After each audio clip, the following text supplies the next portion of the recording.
busana sutra kang maneka warna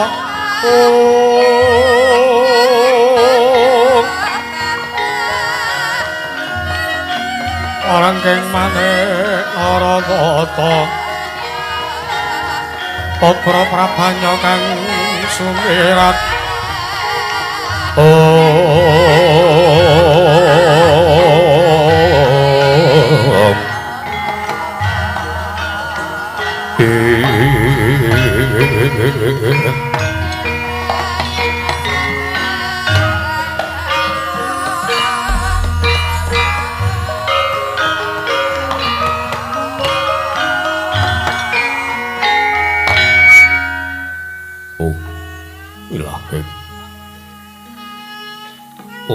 Wilang awi kena mastu Purama Sidhem. Awi kena mastu Purama Sidhem silat mringwang jagat karana sirang tandha kawisisaning bisana. Sana sinawung nanging mula wis tumaksil stantun lambang Buddha Jinandra tutur. Katela tetula-tulat mriharap teng parabdiya winusudha traingkang dinama dama. Benar ditambang lalu tombang nyewa tekap usananing gumita tawung regeng merlambang mantumba-tumba marma panggunggung sang murwaning kata sikep jarut dumadining wayang Purwa purwakaning kandhanar puting basa dongeng kuna ngemusrasa yen linaras saya karaos mulajari angrasa wani urihing diri rasa mangsa ing purwangsani pindhane kadya janma ing angilo kaca jarweh wis sinakuk carita becik wis kagelaring madyaning pangliran yaga jatine amrisani panggelaran inggih Purwa Surya Candra ndarung yang kartuka wis nurbadrate kawasa sahari ratri angitri bawana Purwateking tuk sina gilir kemanti temah dadi wetanganing dina sasi warsi pintu kang sarbabat Tetulantang kartu mangkarto sinaram benda japating rembya dadi padhang kudu-kudu angatuku burunung yang bruto dadi pranatan pawijalan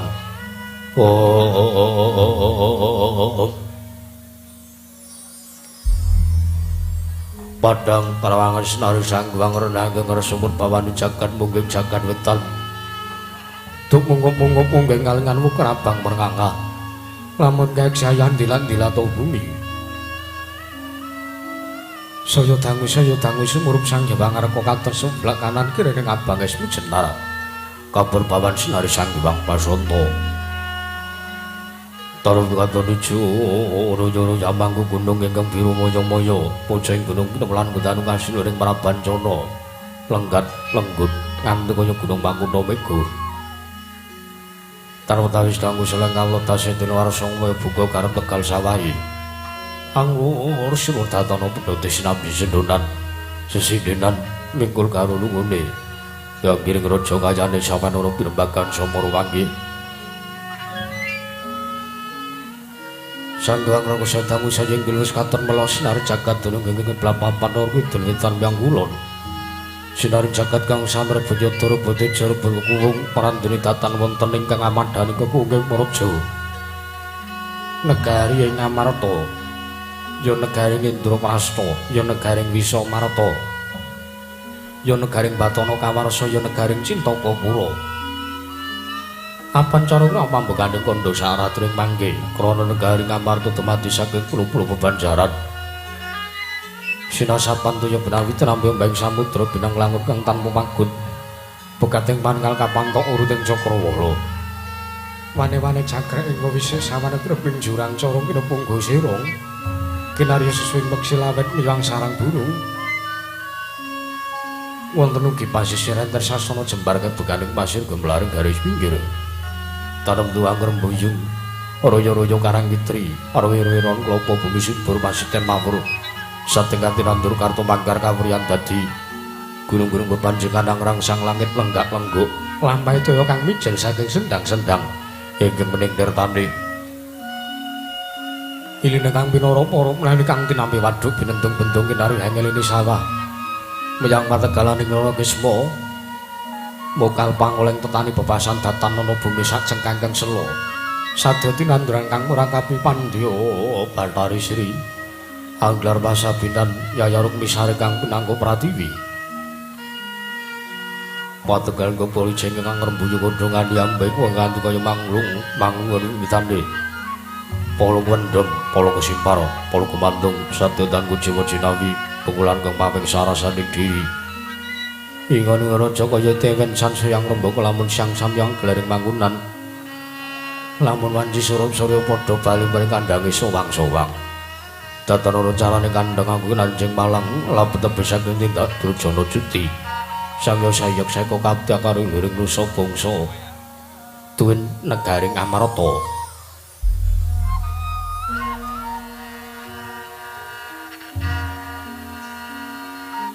Kenging binasaken negaring Amarta nalika semulakya mancik mrung jaman Cana Panjang munjung. Masir pawukira jinawi Gemah Aripakarta Tata Turta Raharja.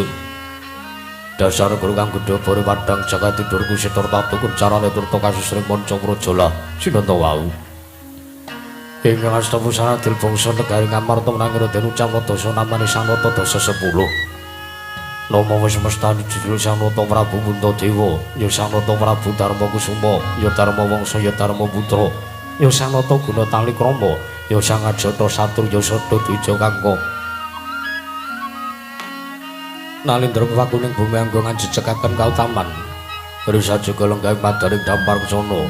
Datan mantra-mantra simanting Bathara Ayasang Hyang Bathara Darma Wijawantah. Binayang bayang sangganing para Hapsara Hapsari. Kawisna manggung tanggung Joko paloro-loro banyak dalang sawunggaling Ardhawalika Kidang Kencana kang sarwa retna.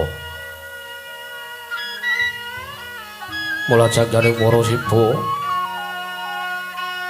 nenggih sawaning sanjaya para kadang. Nenggih kadang nata ingkang sampun katon ngaglang bergagayah prayit nanggiwa. Mung satring Jodipati ya satring tunggal pawenang nenggih kasisang Raden Arya Wrekudara. Ya Raden Bimasena, ya Raden Bratasena, ya Raden Wijasena, ya Kusuma Yuda, ya Kusuma Dilaga, ya Sang Gandawastratmaja. Satur gagap sagodheng wong simbar jaja turta kasinungan kasekten luwi. Kepasan penatap mentat sinala mender trumba benggong sinuda putung ngono datan mokal. Den dadosaken bebeteng pinanggulaking Paraja Negari Kendra Prasta. Wong lenggah wonten sak peperangan Sang Nata Prabu Puntadewa. Wong pujaganing para Pandhawa Nalendra-ndharaka Sang Nata Prabu Sri Bathara Kresna. Pramila negaring Amarta sakmangke kaya-kaya ketunggal dewa cacah loro. Mula pamungkasing pasiban nenggih pamadyaning Pandhawa Sang Raden Arjuna, ya Raden Janaka ya Gombang ali-ali, ya Sang Kunti Wibadsa. Mula sanjaring para siba tekamber mlabar yaya samudra datan potebi. Sanjaring para siba samya ganting masisiran. Jejel riyel arapet pepet bibit. Parsasa tatapan denggol datan pasela. Labis kadang para siba ing jawiyang bludak gendera ora rontek umbul-umbul. Kekidrangan dana Yai Manding mangsa labuh payung mekar mendik jamur barat ing bangsa rendeng. Dombeng ngaran wajati ngaran mangsa katiga prandene katon tidhem jinem. Madaring masewakan negaring Amarta. Nadyan gegodhongan datan ora kang obah samir ana datar pampah kapiyarsa arawing sang tombong kawan Durnarsa menawi sabda panduga kegering kawedharing lisan.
Niwang sukmana mangadilenuwi ana sasmintan ingsun jagat wasisaning Bathara nun mangke Kaka Prabu Ndarawati Kaka Prabu Sri Bathara Kresna sewu lepat aturipun Darma Kusuma kula tadhah wadana Kaka Prabu wondene sampun sawetawis wekdal anggen paduka Kanjeng Kaka Prabu Sri Bathara Kresna rawuh lan cumandhuk wonten para janegari Indraprastha. Wondene dereng wonten wedhaling sabda pangandika saking paduka Kanjeng Kaka Prabu. Malah kawontenan babak anglayani jujul nusuli arawipun bapa Remban Durna ing saka lima Kaka Prabu. Kados pundi menggah sak mangke ingkang rayipun Darma Kusuma. Badhe anjenengan bor dhateng kawontenan kedhaton negari Ngamarata Kaka Prabu. Kaka Prabu jimat sesemban kula Kaka Prabu Sri Bathara Kresna ya jagat mangestung Rawayu Bathara jagat nun mangke yayi awon digaya ngapa kawontenanipun ingkang raka ing Dwaraka kula menika suwanten ngesanipun paduka Yayi Prabu Darma Kusuma lan ingkang dados nalindra wonten praja negari Ngamarta menika dhateng sanes kejawi ugi namung paduka Yayi Prabu Puntadewa Ngamarta. Pramila samangke gandeng ingkang anggadhahi Purba lan Wasesa tumrap kawontenan pasewakan agung negari Ngamarta samangke menika namung paduka Yayi Prabu.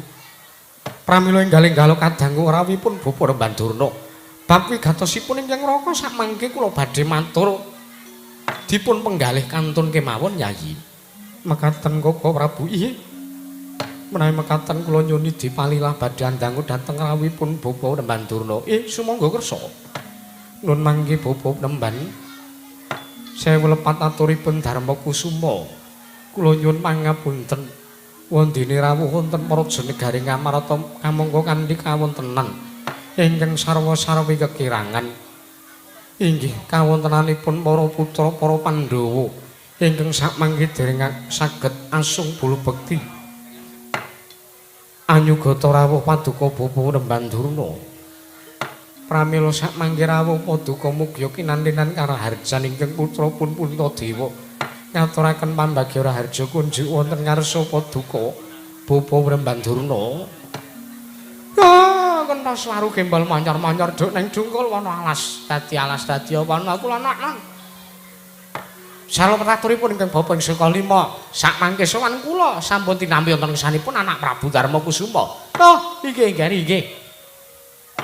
Tebih saking raos kuciwa kawonten wonten praja negari Ngamarta sing nyatanipun Negari Ngendraprasta menika negari ingkang estu Gog Binathara. Jajanipun negari Ngamarta menika ngibarat sakpra sekawaning donya. Menika wewengkon negari Ngamarta. Pramila sakmangke sampun ngantos paring dawuh bilih anggenipun nyugata ingkang bapa anggen kula wonten negari Ngamarta kanthi kawonten ingkang sarwa sarwi kuciwa. Oh, babar pisan boten, babar pisan boten. Sowan kula wonten mriki menika dinampi kanthi damel bombonging manah tiasipun ingkang bapa ing Sukalima. Pramila sakmangke nggih paripangsa pambagyara aja sampun ingkang bapa tambi. Sowan kula antuk pangestu ning dewa. Anggen kula sanresanipun para anak kula para Pandhawa tebih saking rubeda cinangketna karaharjan. Mboten langkung kula ngaturaken pudya pangastawanipun ingkang Bapa Mogya Kanja wonten ngarsa paduka anak Angger Ngamarta, anak Angger Puntadewa. Sampun saged damel bombong tasmanipun ingkang putrapun Darma Kusuma. Mboten langkung kaprayogakna lenggah paduka Bapa Remban Durna. Sampun mboten kerang prayogi nggih. Bapa Remban Durna sakawipun ngaturaken kasugengan anggenipun tedhak wonten negari ing Ngamarta. Oh, anak Prabu Ndarawati. Sampun adat saben kula nyumurupi anak Prabu Kresna menika rawuh wonten praja negari Ngamarta. Inggih, inggih.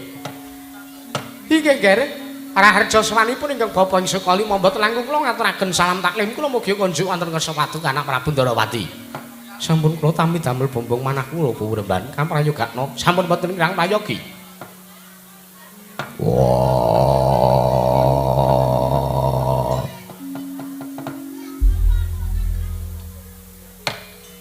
Durna bapakku. Sarawi Durna bapakku Sukalima. Ora kudoro ngaturake basaku katura. Oh, loleh, loleh.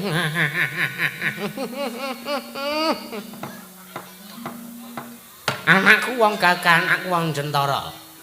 Werkudara. Anakku murid sing paling tak tresnani ya.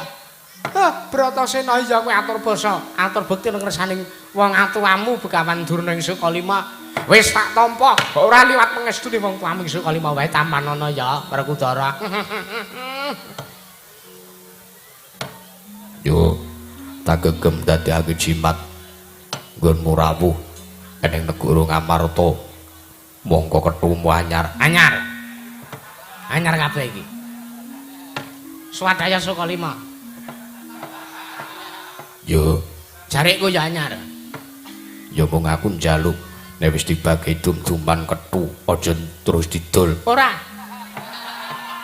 Men aku buta ya tak dol. Ya senengane to ora. Prayogakna Rawi Durna bapakku. Kaya wis ora kurang kepenak nggih Werkudara. Bapa Remban Durna kula ngaturaken sembah sungkem bekti kula kunjuk. Oh, iki sapa iki? Kula ingkang putra Madukara, mosok inggih kesupen. Oh, latalah.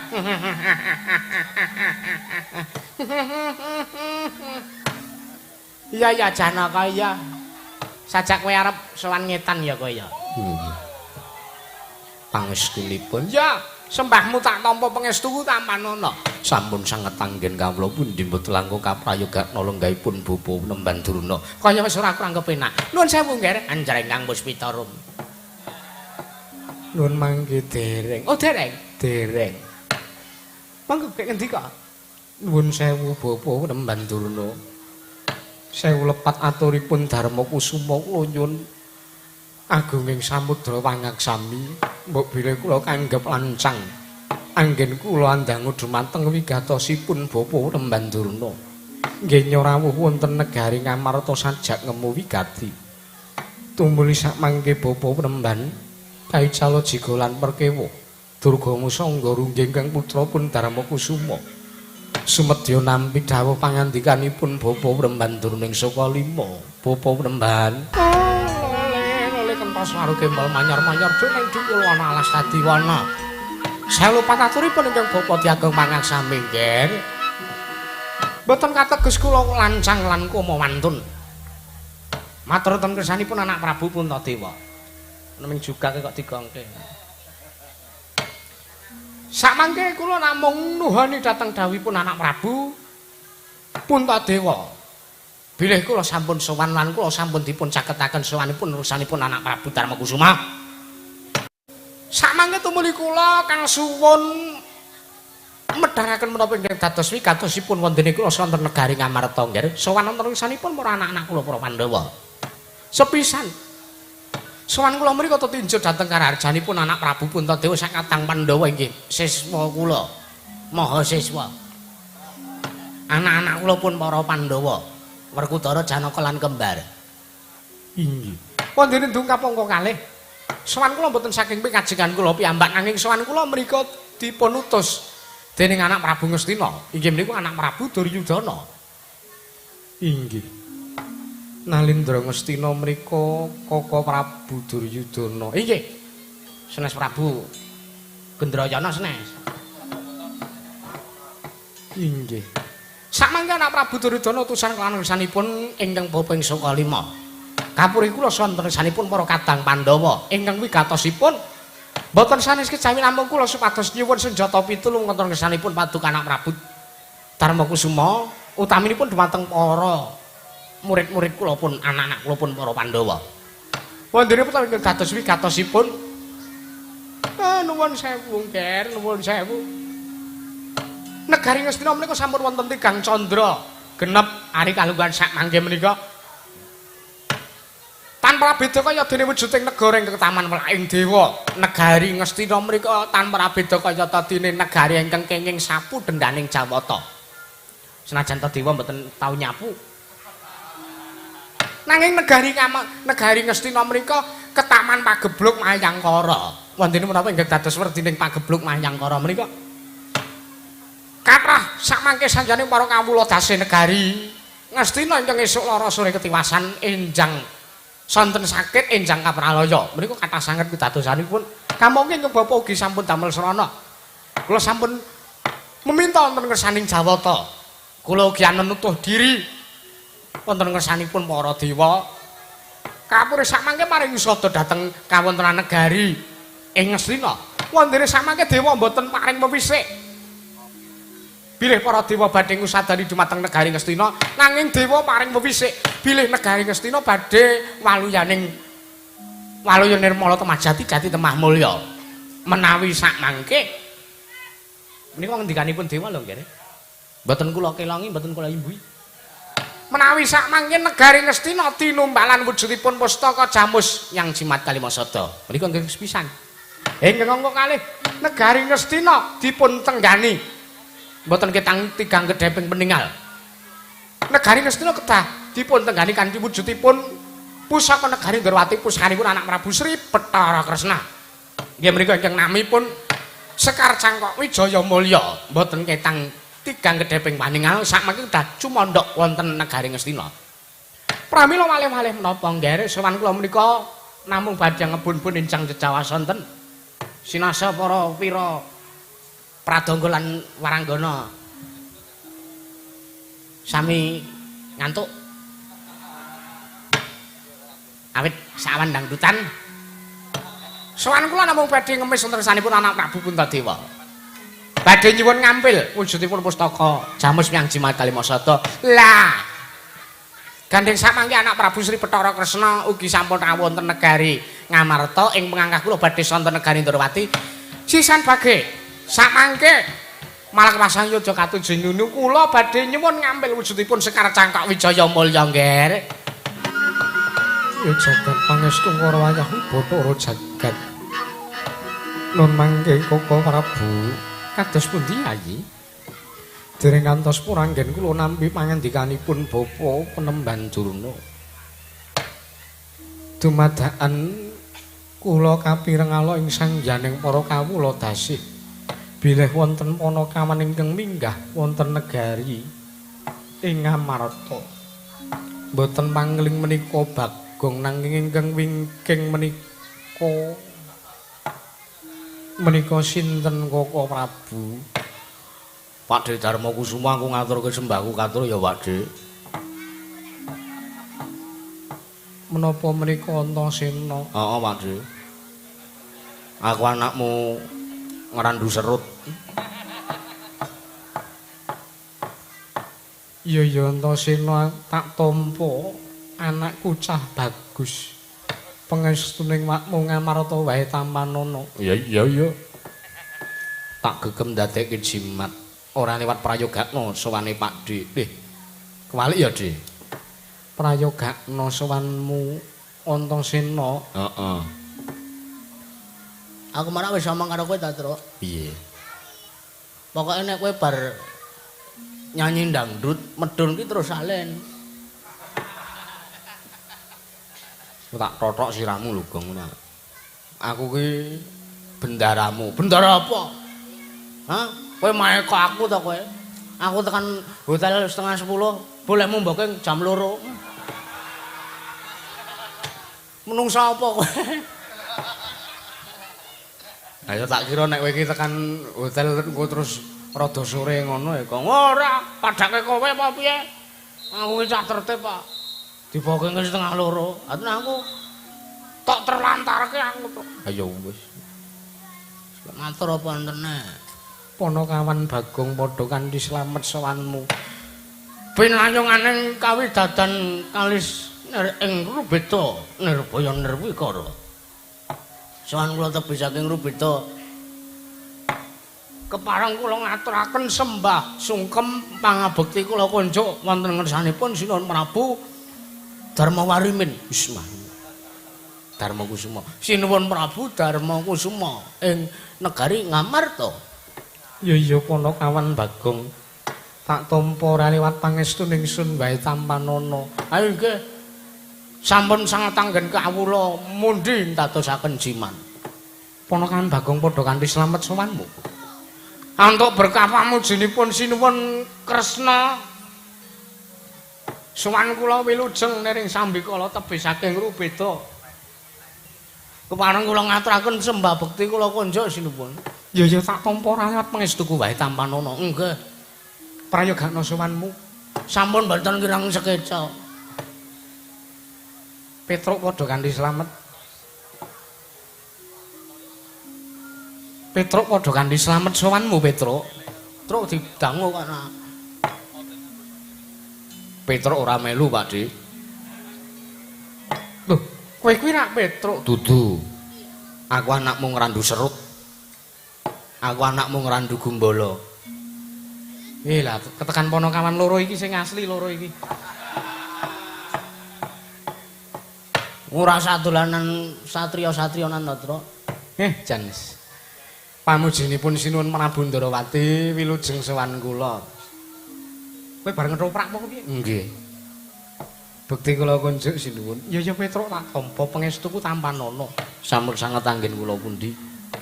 Sesuk meneh nek sowan ratu kuwi sandangane ya sing lumrah wae. Lho, Ha niki lumrah, tumrap kula niki lumrah. Ya wis prayogakna. ha nggih. Bagong padha kanthi slamet sowanmu. Pangestunipun Ndara Werkudara wilujeng Ndara bekti kula kunjuk. Tak tampa pangestuku Tampanana. Sampun sanget anggen kawula mundi.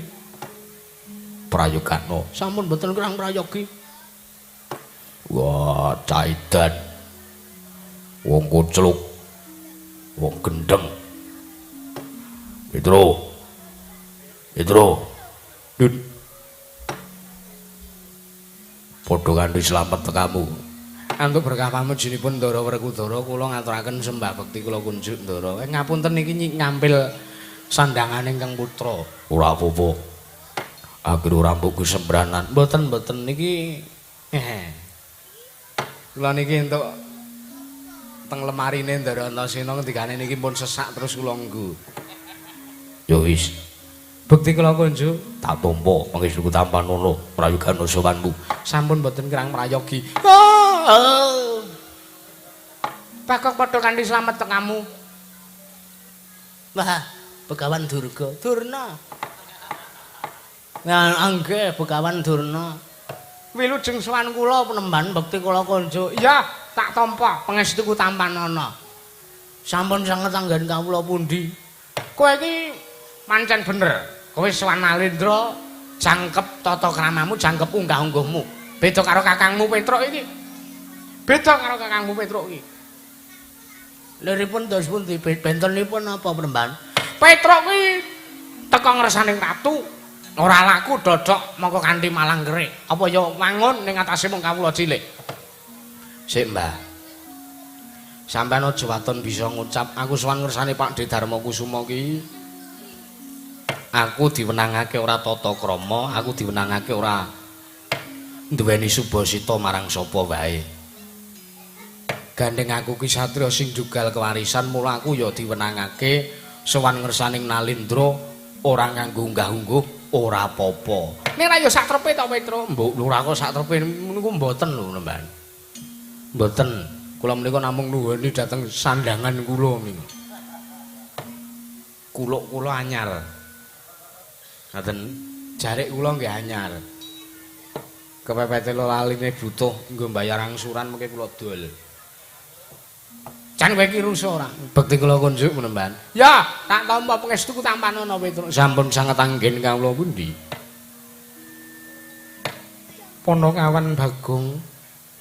Kok dhuwur banget iki. Wonten dawuh sinipun.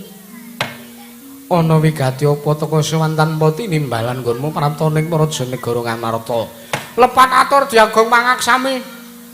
Senajan to randhat anggen kula ngaturaken saderengipun kula ngaturaken kula nuwun ngersanipun Sinuhun Prabu Puntadewa. Iya. Tak tampa ora dadi ngapa nggih. Sowan kula ingkang sepisan ngaturaken sembah kula katur ngersanipun Sinuhun Prabu Puntadewa. Dungkap angka kalih sowan kula ngaturaken sembahipun Bapak. Bapak sapa? Bapak Pucung. Nggih Bapak Semar ngoten nggih. Sowan kula ngaturaken sembahipun bojone Bapak. Nggih Simbok Kanastran sanipun Sinuhun Prabu Puntadewa. Lajeng ingkang angka sekawan sowan kula ngaturaken sembahipun Gareng. Ingkang sakmaki uga mboten saged sowan wonten ing mriki. Ingkang angka gangsal kula ngaturaken sembahipun anak kula. Sapa? Maka ngersanipun Sinuhun Prabu Puntadewa. Wondene ndungkap ingkang angka 7. 6. Nggih 6. 6 napa 7? Ya wis sak karepmu. 7 dikelangi 1, 6. Sowan kula mboten saking kajengan kula piyambak nanging sowan kula menika namung dipun utus dening bapak kula Semar Badrayong. Nggih bapak kula Semar Badranaya nggih bapak kula Kiai Nayantaka nggih Juda Manang Munung Bojogati Saransari. Samangke utusan kelawan ingkang abdi pun Ponokawan Bagong kaliyan Petruk kapures wantersanipun Sinuhun Prabu Puntadewa ingkang saperlu nyuwun ngambil wujudipun pustaka Jamus Myang Jimat Kalimasada wondene menapa ingkang dados wigatosipun samangke bapak menika nggadahi gegayuhan sing pun bola bali dilakoni kalih bapak sing pun bapak niku pun wah wis ora iso diitung jumlahe ping pira wae. Bapak ndek gegayuhan pengen bangun kayangan. Monggo sampean nggih tartentu pun apal kalih napa sing digayuh Bapak. Bilih Bapak menika mbetaken paseksanipun para Pandhawa. Pramila sawanipun ingkang abdi pun Ponokawan Bagong menika waleh-waleh menapa namung badhe dados lidah sinambung aturipun Bapak nyuwun ngampil wujuding pustaka Jamus Myang Jimat Kalimasada sekalian samangke kula badhe amboyongi dhateng rawuhipun para Pandhawa gangsal jangkep mboten kenging cicir supados rawuh teng Pedukan Kang Kadempel nyekseni gegayuhanipun Bapak. Mekaten atur kula monggo kesanggenipun badhe nampi tusanipun Sinuhun Prabu Puntadewa. Ngajeng Siti Gung Siti Tanaya.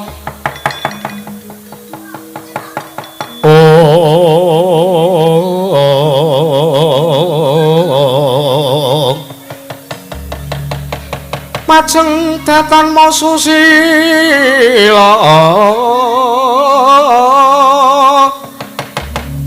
mijil dukane Sang Narpati Ponanggarot kanan riwe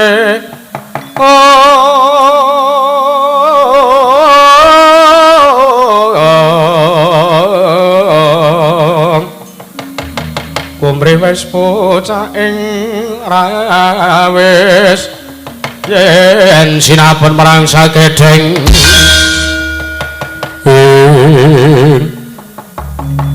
oh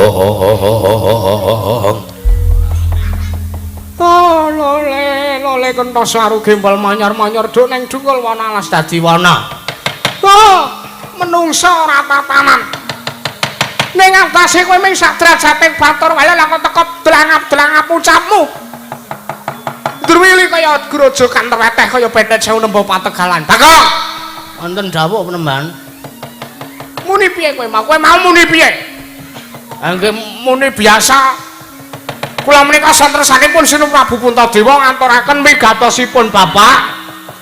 Wonten anggenipun Bapak utusan kalih kula kalih Petruk niki kapurih nyuwun ngambil wujudipun pustaka Jamus Hyang Jimat Kalimasada. Minggira. Ngapa?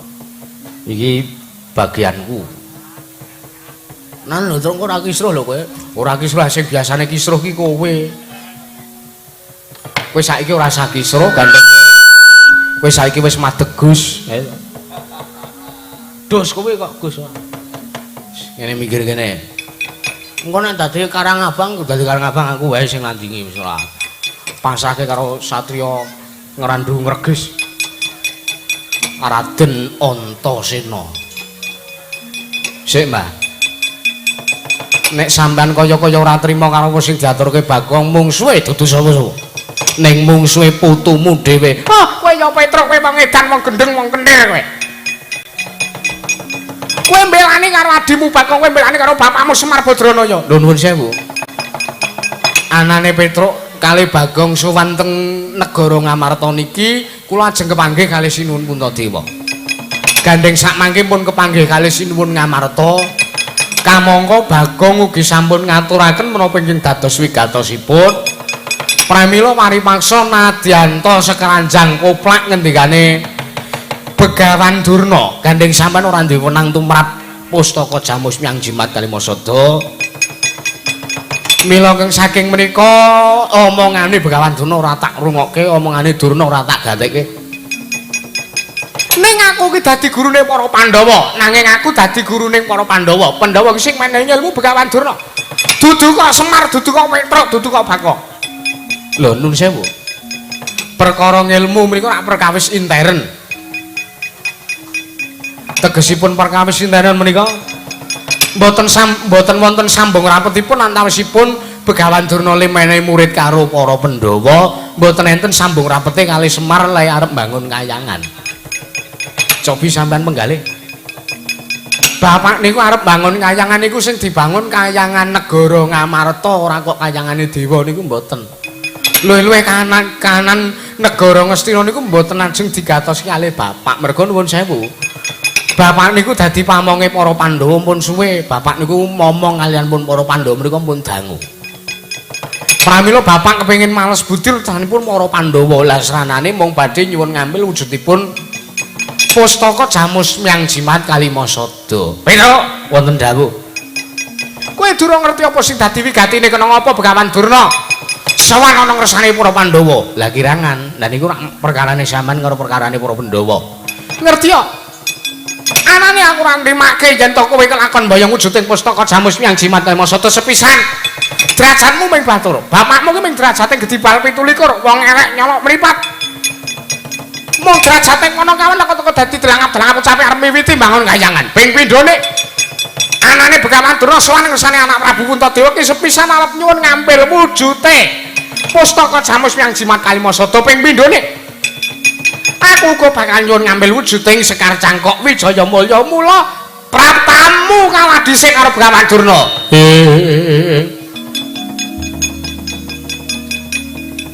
Kagiat riseng kapirang urinangkul kinempet-kempet dosang retlaning bawana.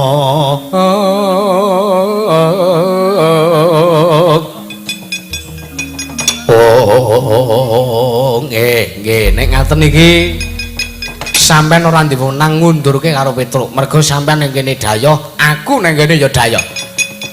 Banjur karepmu arep piye? Yo. Terus terang wae, Mbah. Aku ora seneng nek sampean arep mboyong wujuding pustaka Jamus Hyang Jimat Kalimasada karo Sekar Cangkok Wijaya Mulya. Merga mestine sampean mung dadi pinta serayaning para Sata Kurawa supayane gawe ringkih para Pandhawa. Iya apa ora? Iya, ora. Lah. Saiki sampean ngaku dhewe. Dudu nang kene papan neter katigayan. Ayo. tak kanthi metu njaba janji mengko Begawan Durna ora ketok glibete kelakon mati dening Petruk kantong jala.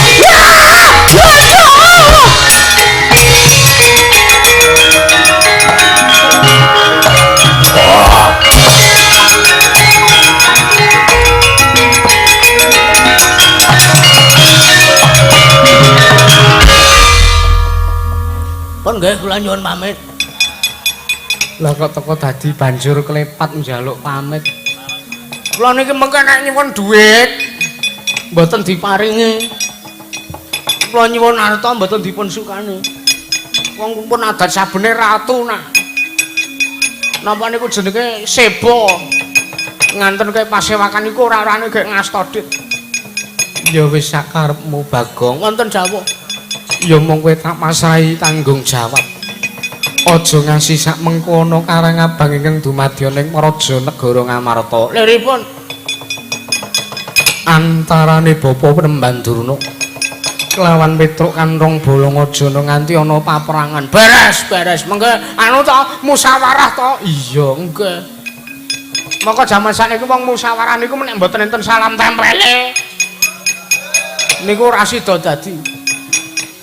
banjur karepmu Anggih mriki.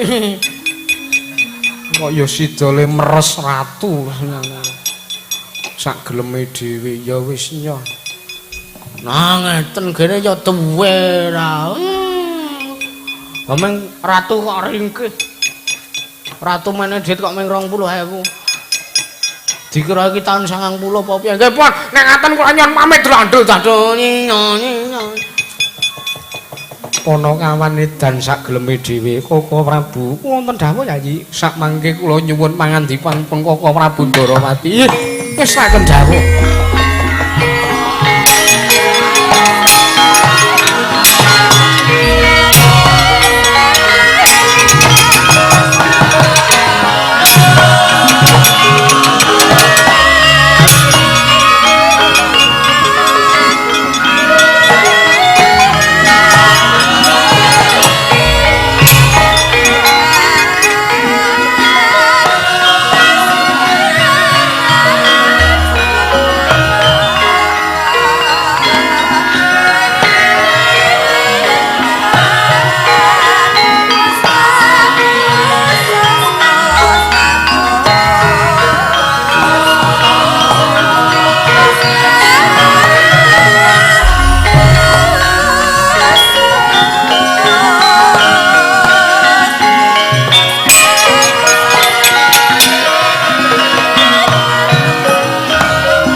Kula kinten menawi menggalih babagan Bapa Penemban Durna anggenipun nggadahi perkawis kaliyan pun Panakawan boten badhe wonten rampetipun kersanipun Yayi Prabu. Koko Prabu kula menika Nalendra kula mangertosi dhateng perkawis awon lan perkawis ingkang becik. Kula saged mbentenaken perkawis ingkang kedah dipun lampahi lan ingkang kedah dipun tilaraken. Pramila sakmangke Koko Prabu monggo sakmangke kula kanthi tumuju wonten ing Mandukan Karang Kadempel anyeng kuyung dhateng lekasipun Kakang Semar Badranaya. Nggih nyobadhe miwiti mbangun ngayangan Koko Prabu ya jagat pangestungkara. Teka sak mangke teka semanten ingkang dados penggalih paduka Yayi Prabu Darmakusuma. Inggih. Menawi sampun tetela dawuhipun Yayi Prabu Puntadewa, kula namung kantun nderek. Inggih. Lajeng badhe benjang menapa bidalipun para Pandhawa? Mboten ketang sambung Abarcala lintang kula kanthi bidal sakmenika ugi. Lumawat alun-alun pepengkeran Koko Prabu. Ngestaken dawuh monggo kula dherekaken Yayi. Arjuna kula wonten dawuh. Marata diage bubara kang padha gantung sibuk. Ingsun nedya kundur ngedhaton nun ngestaken dawuh kepangyun pamit madal pasilan. Sing ati-ati aja kaya bocah cilik Arjuna kaya wis ora ana dawuh maneh. Purnagati ning pananggilan. Arsa sang nata kundur ngedhaton jeluk saking dampar kusana kinaben gamparan gadhing. kadhiraken sanjaning peremban Jedi manggung tanggung Joko Paloro ingkang sami ngambil pacaring Prabun kawisan saking pandura tindak nyosang Srinaranata lamun Sinandra candrane pindha dewa kairing widodara widodari